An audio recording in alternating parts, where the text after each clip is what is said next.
Magandang araw sa lahat ng tagapakinig dito sa Tamoxki TV. Ang kwento natin ngayon ay tungkol sa isang batang ampon na pinalayas pero biglang yumaman ng dahil lamang sa isang may wagang butiki. Isang kwentong magpapakita na ang tunay na kayamanan ay hindi palaging nagmumula sa ginto, kundi sa isang hindi inaasahang nilalang na magpapabago sa ikot ng mundo. Bago tayo magpatuloy sa ating kwento ay maaari po ba kung makahingi ng isang subscribe at like sa kwentong ito. At sana po ay dumating sa inyo ang napakalaking blessings. Kaya hindi ko na po patatagalin ang ating kwento.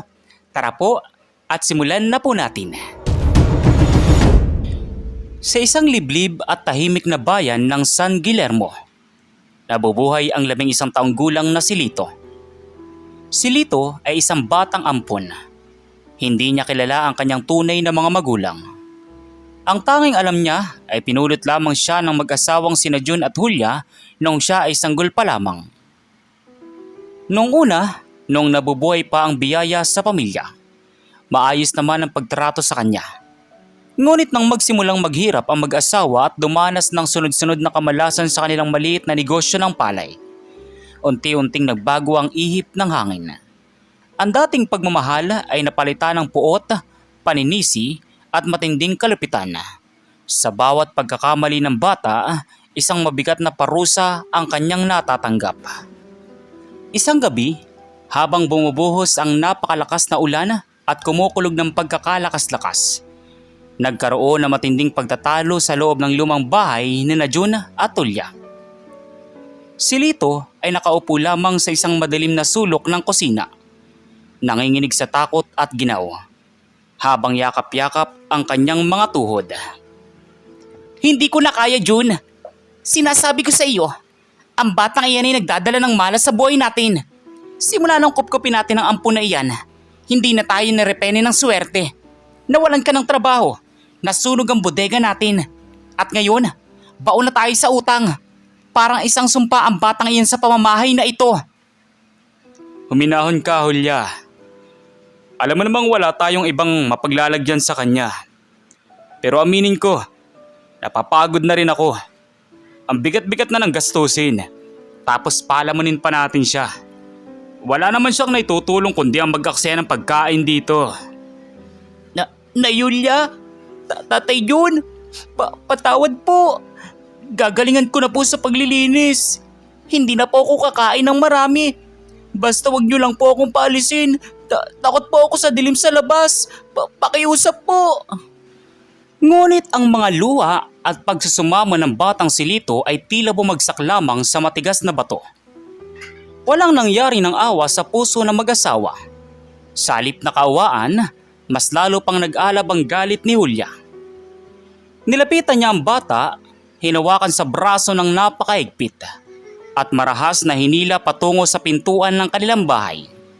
Binuksan ni June ang pinto at tumambad ng madilim na gabi na binabaha ng malakas na ulan. Umalis ka rito. Huwag ka nang babalik. Hanapin mo ang mga tunay mong magulang kung nasan man sila. Huwag mo nang dadali ng kamalasan mo rito. Pinalayas ka na namin. Kung mamatay ka man sa gutom sa labas, wala na kaming pakialam. Isang malakas na tulak ang naramdaman ni Lito.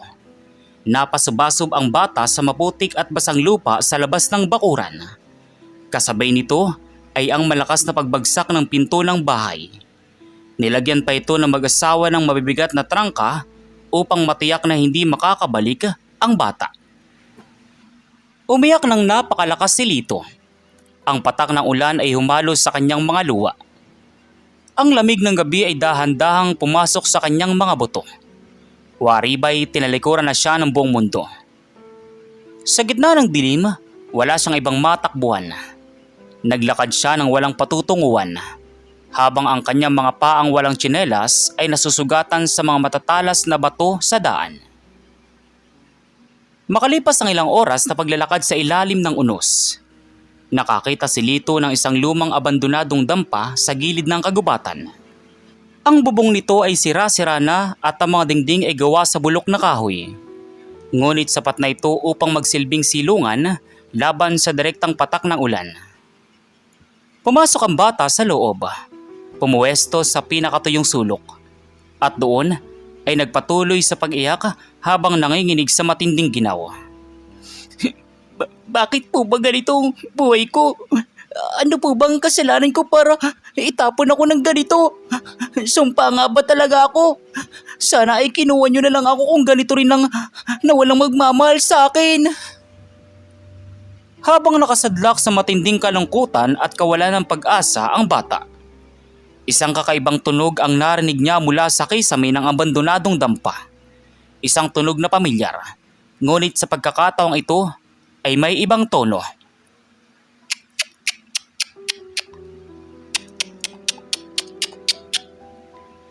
Napatingin si Lito sa itaas, sa tulong ng paminsang-minsang liwanag ng kidlat.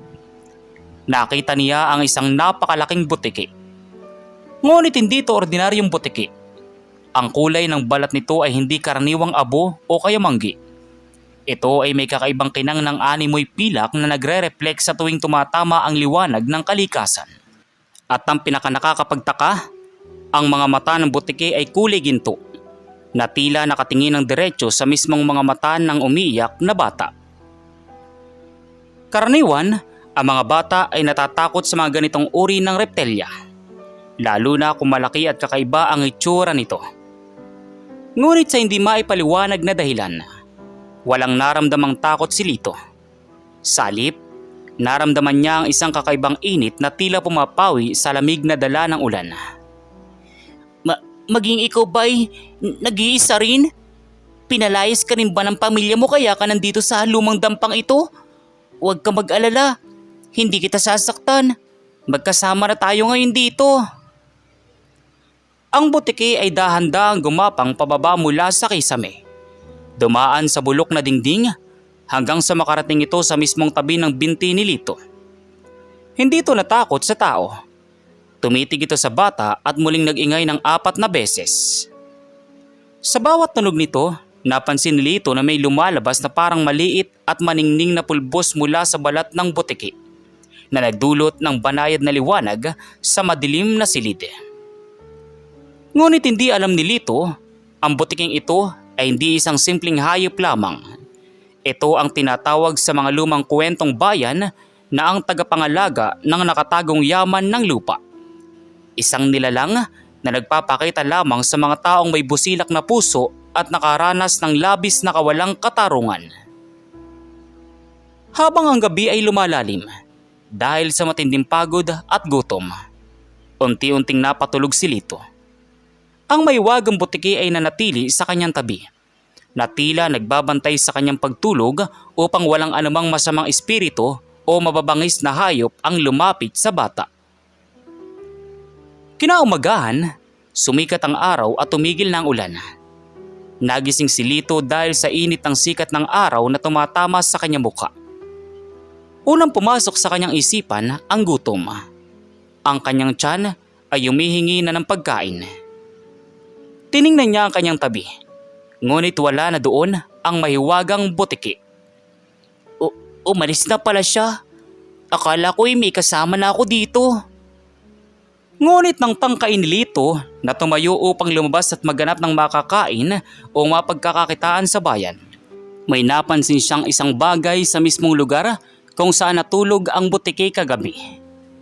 Mayroong isang maliit na bagay na nagniningning sa ilalim ng sikat ng araw. Nilapitan ito ng bata at pinulot. Ito ay isang piraso ng lumang barya. Ngunit hindi ito ordinaryong barya na ginagamit sa tindahan. Ito ay isang solidong gintong barya na may nakaukit na kakaibang simbolo ng isang butiki sa gitna. Ang bigat nito ay hindi pangkaraniwan at ang kinang nito ay napakaganda. Hindi alam ng bata ang tunay na halaga ng kanyang hawak. Akala niya ay isa lamang itong laruan o lumang bakal. Ngunit nagpasya siyang itago ito sa kanyang bulsa bilang alaala sa natatanging gabi na may nakasama siyang kaibigan. Naglakad si Lito patungo sa kabayanan ng San Guillermo. Habang naglalakad, iniisip niya kung paano siya mabubuhay. Napadpad siya sa tapat ng isang malaking tindahan ng mga antigong kagamitan at alahero na pagmamayari ng isang mayaman ngunit kilalang matapat na matanda na nagngangalang Don Ismael. Si Don Ismael ay kilala sa bayan na mahilig sa mga kakaibang kasaysayan at mga lumang bagay. Habang si Lito ay nakatayo sa labas ng salamin ng tindahan, nakita niya ang iba't ibang magagandang hiyas. Dahil sa labis na kuryosidad, nakuha niya ang gintong barya sa kanyang bulsa at tiningnan ito. Sa pagkakataong iyon, lumabas si Don Ismael upang tingnan ang labas ng kanyang shop. At doon ay nahagip ng kanyang matalas na paningin ang hawak ng bata. Nanlaki ang mga mata ng matanda. Agad siyang lumapit kay Lito na may halong gulat at pananabik. Anong misteryo ang nakapaloob sa baryang hawak ng bata? Ano ang gagawin ni Don Ismael kapag nalaman niya kung saan ito nanggaling?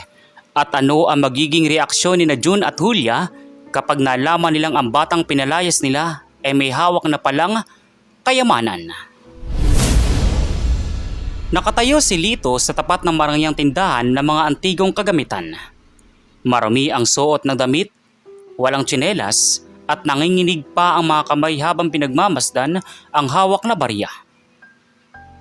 Sa sandaling iyon, ang matandang alahero na si Don Ismael ay dahan-dahang lumapit sa kanya. Ang mukha ng matanda ay kakakakitaan ng labis na pagkamangha na tila ba nakakita siya ng isang multo mula sa nakaraan. Iyo, sandali lang. Huwag kang matakot sa akin. Maaari ko bang tingnan ng mas malapit ang hawak mong barya sa iyong maliliit na kamay? Huwag kang mag-alala. Hindi ko ito kukunin sa iyo. Nais ko lamang itong masuring mabuti. Lolo, barilya lang po ito eh. Nakita ko po ito sa lumang dampa sa gilid ng gubat kaninang umaga pagkagising ko po. May kasama po kasi ako malaking butiki kagabi. Tapos pag alis niya, ito po ang naiwan sa sahig. Pwede ko po ba itong ibenta para pambili lang ng kahit anong pagkain? Gutom na po kasi ako. Nang marinig ni Don Ismael ang salitang butiki at makita ang nakaukit na simbolo sa barya, lalong bumilis ang tibok ng kanyang puso. Kinuha niya ang kanyang magnifying glass mula sa kanyang bulsa at maingat na hinawakan ang barya habang nasa palad pa rin ito ni Lito. Ang barya ay may purong ginto na hindi basta-basta matatagpuan sa kahit saang minahan sa modernong panahon. Ito ay ang sikat na barya ng Lakan. Isang sinaunang kayamanan na ayon sa mga alamat ay pinangangalagaan ng mga espiritu ng kalikasan na nag-anyong butiki. Diyos ka! Totoo nga ang alamat. Ang akala ko ay kwentong matatanda lamang ito na isinalaysay ng aking lolo nung ako ay bata pa. Ang baryang ito, hindi ito ordinaryong ginto. Ito ay nagkakahalaga ng milyong-milyong piso sa mga kolektor ng kasaysayan. At higit sa lahat, ang sinamang biniyayaan ito ng tagapangalaga ay itinakda para sa isang malaking kapalaran. Tiningnan ni Don Ismael ang kaawa-awang kalagayan ng bata.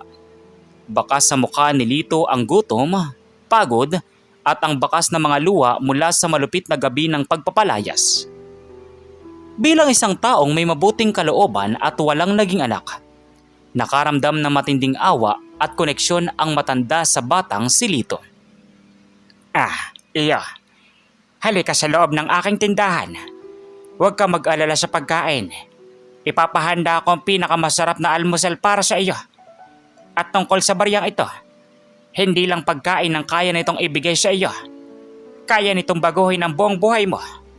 Ano nga palang pangalan mo, iho? Lito po ang pangalan ko. Maraming salamat po sa kabutihan ninyo, Lolo. Pinalayas na po kasi ako ng mga umampon sa akin dahil malas daw po ako sa buhay nila. Malas? Walang taong malas sa mundong ito, Lito. Ang mga taong nagpalaya sa iyo ay bulag sa tunay na halaga ng isang mabuting puso mo. Pumasok tayo sa loob upang makakain ka at mapag-usapan natin ang iyong kinabukasan.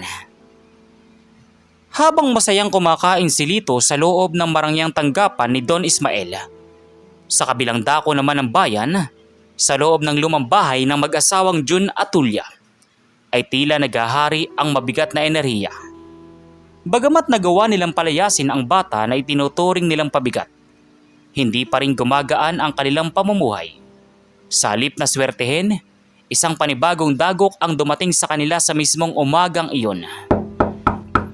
Hulya, tingnan mo nga kung sinong kumakatok. Ang aga-aga pa'y parang gigibay ng pinto natin. Huwag mong sabihin mga pinagkakautangan naman natin yan sa palay. Sandali lang. Huwag kayong mameste. Kung sino man kayo, wala kaming pera ngayon. Kakapal ng mukha ninyo. Nang buksan ni Hulya ang pinto, tumambad sa kanya ang isang matangkad at seryosong lalaki na naka-uniforme ng ahensya ng pagkuha ng mga ari-arian. Kasama ang 2 tauhan nito. Ito si Ginoong Santos, ang kinatawan ng bangko kung saan nakasanla ang bahay at lupa nila. Magandang umaga, Ginang Hulya at Ginoong Jun. Nandito kami upang ihatid ang pinal na abiso ng pagka-embargo sa inyong ari-arian. Dahil sa hindi nyo pagbabayad ng inyong utang sa nakalipas na 6 na buwan, ang bahay at lupang ito ay opisyal ng kukunin ng bangko sa loob ng 3 araw. Kailangan nyo lang ihanda ang inyong mga gamit upang umalis. Ano? Hindi maaari ito. Bigyan nyo pa kami ng konting panahon. Kakapalayas lang namin sa batang malas na ampun namin kagabi para umayos ang buhay namin. Siguradong darating ng swerte sa amin ngayon. Kaya pakiusap, huwag niyo muna kaming paalisin. Ginoo, baka naman pwedeng gawa ng paraan. Wala kami matutuluyan kung kukunin yung bahay na ito. Pasensya na po. Batas ang sinusunod namin. May 3 araw kaya. Kung hindi kayo aalis ng kusa, mapipilitan kaming gamitin ito ng puwersa ng batas. Magandang araw. Umalis sa mga kinatawan ng bangko. Iniwan ang mag-asawa na balot ng labis na kawalan ng pag-asa at takot. Ang paninisi na ginawa nila kay Lito ay hindi nagbunga ng kaginawaan. Sa halip, mas lalo silang nabaon sa dusa. Samantala, bumalik tayo sa tindahan ni Don Ismael. Matapos makakain at makapagpahinga ni Lito, kinausap siya ng matanda ng masinsinan. Ipinakita ni Don Ismael kay Lito ang isang malaking halaga ng pera sa ibabaw ng mesa. Isang halaga na hindi pa kailanman nakikita ng bata sa buong buhay niya bilang paunang bayad sa gintong barya. Lito, ang baryang ibinigay sa iyo ng butiki ay nagkakahalaga ng higit pa sa nakikita mo ngayon. Dahil sa batas ng negosyo at sa aking prinsipyo, bibilin ko ito sa iyo sa patas na halaga. Ngunit dahil ikaw ay bata pa, hindi mo pa kayang hawakan ng ganito kalaking yaman. Kaya may isang alok ako sa iyo. Nais mo bang manatili rito sa aking pangalaga? Pag-aaralin kita, bibigyan ng maayos na tahanan. At kapag sumapit ka na sa tamang edad, ibibigay ko sa iyo ang buong halaga ng iyong kayamanan upang makapagsimula ka ng sarili mong buhay at negosyo. Ano ang masasabi mo? Lolo Ismael? Totoo po ba ito? Hindi niyo po ba ako itatabay tulad ng ginawa sa akin ni Nay Hulya? Hindi po ba kayo natatakot na baka malas nga po ako tulad ng sabi nila? Hindi kita itataboy, Lito. Ang taong pinagpala ng tagapangalaga ng lupa ay hindi kailanman magiging malas. Ikaw ay isang biyaya, tandaan mo yan. Simula ngayon, ikaw ay magiging bahagi na ng aking buhay. Dito nagbago ang takbo ng buhay ng batang ampon. Sa tulong ni Don Ismael, si Lito ay nakapasok sa pinakamagandang paaralan sa bayan. Natuto siyang magbasa, magsulat at maging mahusay sa mga bagay-bagay. Ngunit sa likod ng kanyang marangyang bagong buhay, hindi nakalimutan ni Lito ang pinagmulan ng lahat. Gabi-gabi, bago siya matulog sa kanyang malambot na kama, binubuksan niya ang bintana ng kanyang kwarto at tumitingala sa buwan. Umaasa na muling makikita ang kanyang kaibigang butiki upang magpasalamat. Lumipas ang 3 araw at ang takdang panahon para kina Jun at Hulya ay sumapit na. Pinalaya sila sa kanilang sariling tahanan nang walang natitirang ari-arian maliban sa ilang pirasong lumang damit na nakalagay sa sako. Habang naglalakad sila sa gitna ng daan, naghahanap ng mauupahan o matutuluyan, may isang marangyang sasakyan ang dumaan sa kanilang tapat. Bumaba ang salamin ng kotse at doon ay sumilip ang isang batang pamilyar ang muka. Maayos ang gupit ng buhok, nakasuot ng mamahaling gamit at may hawak na masarap na pagkain. Walang iba kundi si Lito. Nang makita ni na June at Julia ang bata, nanlaki ang kanilang mga mata sa labis na inggit, gulat at pagsisisi. Ngunit bago pa sila makalapit upang magsalita, muling tumaas ang salamin ng sasakyan at mabilis itong umalis. Iniwan silang nakatayo sa malikabok na gilid ng daan. Ngunit ang kwento ay hindi pa nagtatapos dito. Lumipas ang ilang taon, si Lito ay lumaking isang matalinong binata sa ilalim ng gabay ni Don Ismael. Isang araw, habang inaayos ni Lito ang mga lumang libro sa library ng mansyon, nakaramdam siya ng isang kakaibang malamig na hangin sa loob ng silid.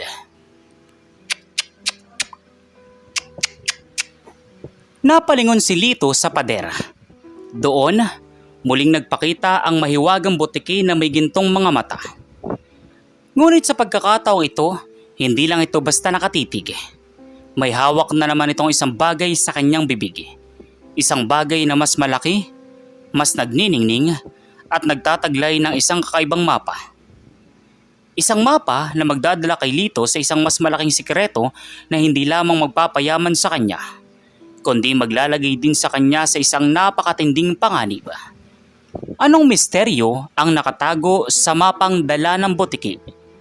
Handa ba si Lito na harapin ang panganib na kapalit ng mas malaking kayamanan? At ano ang gagawin ni na June at Julia kapag nalaman nilang may mas malaking swerte pa palang darating sa batang pinalayas nila? Napatigil si Lito na ngayon ay isa ng matalinong binata, habang hawak ang lumang libro sa loob ng silid-aklatan ni Don Ismael. Ang tunog ng butiki ay naging musika sa kanyang mga tenga. Ngunit ang kakaibang kaba sa kanyang dibdib ay hindi niya maitatwa. Daan-daan niyang ibinaba ang libro at lumapit sa pader kung saan nakadikit ang pilak na reptelya na may makinang na ginto sa mga mata. Sa bibig ng butiki ay may nakasabit na isang piraso ng sinaunang balat ng hayop na ginawang pergameno. Ito ay tuyo, luma at may mga guhit na tila isang mapa. Ikaw nga, muli kang nagbalik pagkatapos ng maraming taon. Hindi ko nakalimutan ang kabutiang ginawa mo sa akin nung ako ay walang-wala. Ano itong dala mo? Para saan ang mapang ito? Tila naintindihan ng may wagang hayop ang sinasabi ni Lito. Dahan-dahan itong ibinuka ang kanyang bibig at tinayaang mahulog ang lumang pergameno sa mga nakasalo na kamay ng binata. Pagkatapos nito, ang butiki ay hindi agad umalis tulad ng dati. Tinitigan muna nito si Lito. At sa pamamagitan ng kakaibang liwanag mula sa ginto nitong mga mata, tila may pinapasok na alaala o pangitain sa isip ng binata. Sa panaginip o pangitain na iyon, nakita ni Lito ang isang malaking kuweba sa ilalim ng bundok San Guillermo. At sa loob niyon ay may isang malaking estatwa ng butiki na gawa sa purong ginto na may nakapaligid na libu-libong hiyas. Ngunit ang mas nakapukaw ng pansin ni Lito ay ang mukha ng isang lalaki at babae na nakasuot ng marilikang kasuotan ng sinaunang panahon na may hawak na sanggol. Isang sanggol na may tanda ng butiki sa kanang balikat. Nagising si Lito mula sa maikling pangitain na iyon nang marinig ang yabag ng mga paa ni Don Ismael na papasok sa silid-aklatan. Pagtingin niya sa pader, ang butiki ay mabilis na naglaho na parang bula. Lito, iyo, ayos ka lang ba? Kanina pa kita tinatawag para sa hapunan pero tila napakalalim ng iniisip mo rito sa silid. Ano bang hawak mo na iyan? Lolo Ismael, nagbalik po siya. Ang may wagang butiki na nagligtas sa akin nung bata pa ako. Nagpakita po siya rito sa pader at iniwan ang lumang mapang ito. At may nakita po akong pangitain, isang kuweba sa bundok at isang sanggol na may tanda sa balikat. Lolo, tingnan niyo po ang balikat ko. Ibinaba ni Lito ang bahagi ng kanyang kasuotan upang ipakita ang kanyang kanang balikat kay Don Ismael. Doon, malinaw na makikita ang isang natural na balat bata o birthmark na hugis maliit na butiki. Nanlaki ang mga mata ng matandang alahero at napaupo ito sa malapit na upuan dahil sa matinding pagkabigla. Diyos ko, kaya pala ikaw ang pinili ng tagapangalaga. Lito, hindi ka basta-basta ampon na pinulot sa kung saan. Ikaw ang huling buhay na supling ng pamilyang Lacan, ang mga sinaunang tagapangalaga ng kayabanan ng San Guillermo. Ang iyong mga tunay na magulang ay itinago ka lamang noong unang panahon upang iligtas ka sa mga mapang-imbot na tao. Ang mapang iyan, iyan ang daan patungo sa tunay mong kaharian at pamana. Habang nabubunyag ang napakalaking sikretong ito sa loob ng mansyon, sa labas naman ng bayan, sa isang maruming barong-barong malapit sa ilog, ay patuloy na nagdidildil ng asin ng mag-asawang sina Jun at Tulya. Ang kanilang buhay ay naging isang malaking bangungot. Si Jun ay pumapasok bilang kargador sa palengke, ngunit maliit lang ang kita. Habang si Julia naman ay palaging nagsusugal sa pag-asang mababawi ang kanilang yaman. Ngunit lalo lamang silang nabaon sa utang sa isang malupit na nagpapautang sa bayan na nagngangalang Don Ricardo. Si Don Ricardo ay isang mayaman ngunit sakim na tao. Kilala siya sa paggamit ng dahas upang makuha ang gusto niya. Isang gabi, habang nag-aaway sina Jun at Julia, biglang pumasok ang mga tauhan ni Don Ricardo sa kanilang barong-barong. Jun, ang mga tauhan ni Don Ricardo. Patawad, Jun. Natalo ako sa sugal kagabi. Naipusta kong huling pera natin at pati ang buhay natin. Anong ginawa mo, Julia? Sabi ko sa iyo, huwag kang magsusugal. Mga Ginoo, pakiusap. Bigyan niyo pa kami ng oras. Dahan-dahang pumasok si Don Ricardo sa loob ng barong-barong. May hawak na tabako at may ngiting aso sa kanyang mukha. Walang oras-oras sa akin. Ang utang ay utang. Ngunit may narinig akong balita sa bayan. Ang dating ampon niyo na si Lito ay naging anak-anakan ng mayamang si Don Ismael. At balita ko, ang batang iyon ay may hawak na may wagang barya na nagdala ng swerte sa kanila. Gusto kong makuha ang baryang iyon at ang iba pang kayamanan ni Don Ismael. Kung tutulungan niyo akong pasukin ng mansyon at malakawan sila, buburahin ko ang lahat ng utang ninyo at bibigyan ko pa kayo ng malaking bahagi. Ano? Kasado ba kayo? Nang marinig ni na Jun at Julia ang pangalan ni Lito, muling nag-alab ang kanilang inggit at galit. Salip na makaramdam ng pagsisisi sa kanilang ginawa noon, mas pinili nilang magpadala sa kasakiman at sa kagustuhang magiganti sa bata na sa tingin nila ay nagnakaw ng kanilang swerte. Kasado kami, Don Ricardo. Matagal ko nang gustong pabagsakin ng batang iyan. Kami ang nagpalaki sa kanya, kaya sa amin dapat ang kayamanan na hawak niya ngayon.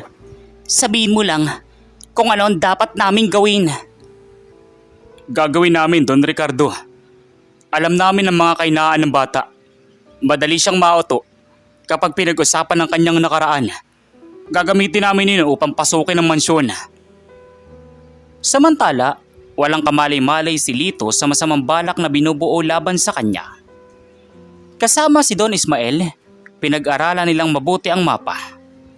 Ayon sa mga simbolo, ang daan patungo sa kuweba ng Gintong Botiki ay magbubukas lamang sa gabi ng tinatawag na Golden Eclipse.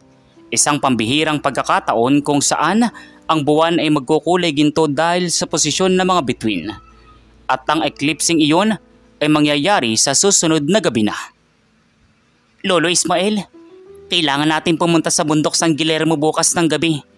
Hindi ito tungkol sa kayamanan, kundi tungkol sa paghahanap ko sa aking tunay na pinagmulan. Gusto kong malaman kung sino talaga ako at kung bakit ako iniwan ng aking mga magulang. Sasabahan kita, Lito. Maghahanda ako ng mga kagamitan at ilang mapagkakatiwalaang tauhan upang protektahan tayo. Ngunit mag-ingat tayo dahil nararamdaman ko na may mga matang nakamasid sa atin. Ang balita tungkol sa iyong swerte ay kalat na sa bayan. Kinabukasan, habang abala si Lito sa paghahanda sa labas ng mansyon, isang pamilyar at madungis na boses ang biglang tumawag sa kanyang pangalan mula sa labas ng tarangkahan. Lito! Anak! Lito! Patawarin mo kami! Tulungan mo kami ng Tatay Jun mo! Isang malaking kamalian ang nagawa namin noon. Nagugutom kami ngayon at tinahabol ng mga masasamang tao. Pakiusap! Papasukin mo kami! Napatigil si Lito. Tiningnan niya ang dalawang tao sa labas ng gate. Sina Jun at Tulya na nakaluhod at umiiyak. Ang puso ng binata na likas na mabuti ay biglang naramdaman ang pamilyar na kirot. Ngunit ang hindi alam ni Lito, sa likod ng mga puno malapit sa mansyon, nakatago si Don Ricardo at ang kanyang mga armadong tauhan. Naghihintay lamang na bumukas ang pinto upang isagawa ang kanilang madugong plano. Bumalik nga ba ang mag-asawa dahil sa tunay na pagsisisi? O ito ang magiging mitya ng kapahamakan ni Lito? Lalabas ba si Lito upang tulungan ang mga taong nagpalaya sa kanya? At ano ang mangyayari sa gabi ng Golden Eclipse kung saan nakatakdang buksan ang kuweba ng gintong butiki? Nang tuluyang buksan ni Lito ang tarangkahan dahil sa bag, biglang tumayo sina Jun at Hulya at may masamang ngiti sa kanilang mga labi. Sa isang iglap, lumabas mula sa kadiliman si Don Ricardo kasama ang kanyang mga armadong tauhan. Tinutukan nila ng baril si Lito at ang lumabas na si Don Ismael. Napakadali mo palang utuin, Lito. Ibigay mo sa amin ang mapa ng kayamanan ng mga lakan at ang gintong barya. Kung hindi, ay mamamatay kayo rito na matandang alahero na iyan. Iyan ang napapalamos sa pagmamalaki sa amin. Sa amin ang swerte mo. Ngunit bago pa makakilos ang mga mamamatay tao, ang kalangitan ay biglang nagbago. Ang eklipse ay sumapit. Ang buwan ay naging purong ginto. Kasabay nito, ang balat-bata sa balikat ni Lito ay nagliwanag ng kulay pilak. Isang napakalakas na ugong ang narinig mula sa lupa. Libo-libong mga butiki mula sa maliliit hanggang sa dambuhala ang biglang lumabas mula sa bawat sulok ng paligid. At sa gitna ng hukbo, naglakad ang dambuhalang butiki na may gintong mga mata, na ngayon ay may korona ng liwanag. Hindi nyo kailanman mananakaw ang hindi para sa inyo. Ang lupa ang mismong umusga sa inyo. Sa takot ng mga tauhan ni Don Ricardo, nagpulasan sila ng takbo habang ang mga butiki ay tila bumuo ng pader upang harangan at itaboy sila. Si Don Ricardo sa matinding gulat ay nabitawan ang kanyang sandata at napaatras hanggang sa mahulog sa matarik na banging sa gilid ng ari-arian. Samantala, sina Jude at Hulya ay napaluhod sa lupa. Pinalilibutan ng mga naglalagablab na liwanag ng mga butiki. Ang kanilang kasakiman ay nagbunga ng habang buhay na sumpa. Ang kanilang mga balat ay unti-unting tinubuan ng mga kaliskis, isang paalala ng kanilang kawalan ng puso.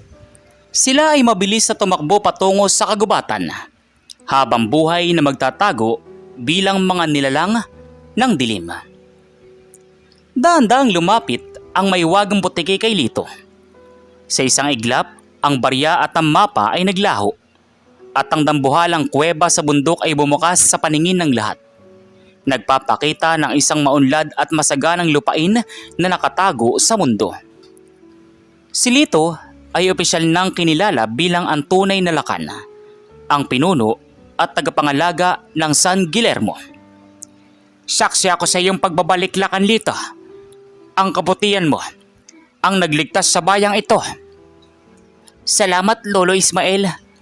Ang tunay na yaman ay hindi ang ginto, kundi ang puso na handang magpatawad at mag-aruga sa mga nangangailangan. At dito po nagtatapos ang ating kwento.